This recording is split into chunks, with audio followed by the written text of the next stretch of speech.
Que tu cherches à maîtriser une figure avancée comme tes premières tractions, tes premières pompes ou tes premières dips, tu as sûrement remarqué que le chemin pouvait être extrêmement long et tortueux.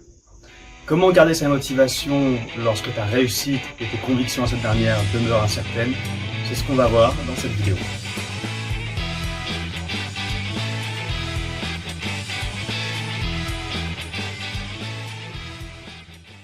Avant de te lancer dans un apprentissage, je te recommande un moment d'introspection afin de fixer deux choses. Premièrement, ton objectif et deuxièmement, tes capacités du moment. Ces points te paraîtront peut-être extrêmement évidents, cependant, j'insiste sur la nécessité de le faire avec la plus grande honnêteté possible. N'aie pas peur d'être ambitieux, de voir les choses en grand en te fixant un ou plusieurs objectifs très élevés. Si ces objectifs te font rêver au point d'y aspirer, c'est le principal. Surtout, laisse les croyances limitantes de côté. Oui, toutes ces voix qui te diront que tu ne pourras jamais y arriver.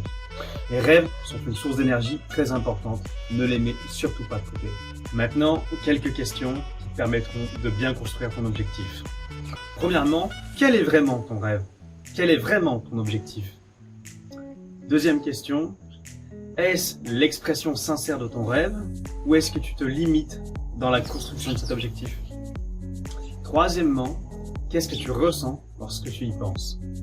Quatrièmement, sur une échelle de priorité allant de 1 à 5, où est-ce que tu situes ton objectif? Cinquièmement, qu'est-ce que tu es prêt à faire dès maintenant pour atteindre ton objectif? Cette liste de questions n'est pas exhaustive. Tu peux en rajouter et je te conseille d'en rajouter. Si tu as d'ores et déjà répondu à ces questions, tu as sûrement le noyau dur de ton objectif. Maintenant, il faut en préciser les contours plus rationnels. Qu'est-ce que j'entends par là? Je vais te donner un exemple. Prenons le front lever. Mon objectif à moi, c'est d'atteindre le front lever. Mais est-ce que ça te suffit à comprendre où est-ce que je veux aller? Pas forcément, parce qu'il me manque d'autres paramètres. Il faut affiner ton objectif. Quand on parle d'un front lever, de quelle forme parle-t-on? Est-ce qu'on veut une forme plus ou moins dégueulasse ou est-ce qu'on veut une clean form? Combien de temps est-ce qu'on veut le tenir? 5, 10, 15, 20 secondes? Est-ce qu'on va être capable de faire des tractions en front lever? Tu auras compris, tous ces paramètres permettront de mieux préciser ton objectif et par conséquent, ça te permettra de mieux savoir où tu iras. Parce qu'en fonction de ton objectif, tes activités, tes programmes et ta planification seront différents.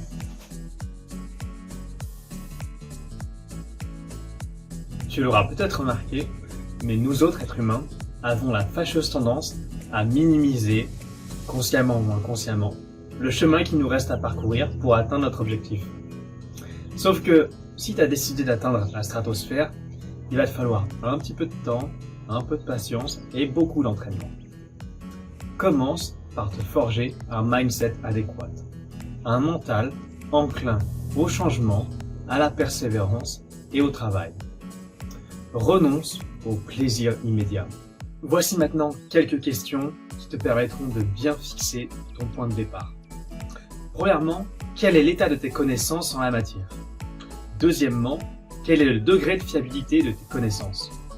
Troisièmement, et ce sera peut-être le point le plus important, où est-ce que tu te situes par rapport à ton objectif final? Je vais illustrer mon propos en reprenant l'exemple du front lever. Si mon objectif, c'est le front lever, qu'est-ce que je suis capable de faire aujourd'hui?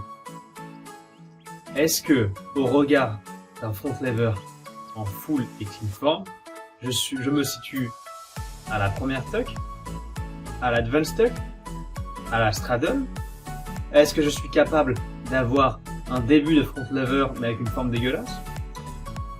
Cette phase, elle est extrêmement importante parce qu'elle permettra de cibler ce qui te reste à faire.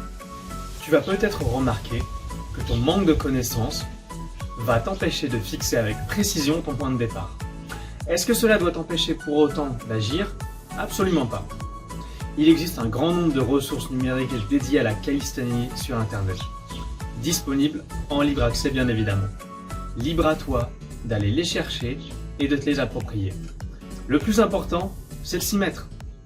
Tu verras, sois curieux, entraîne-toi bien et les progressions viendront d'elles-mêmes. I tried so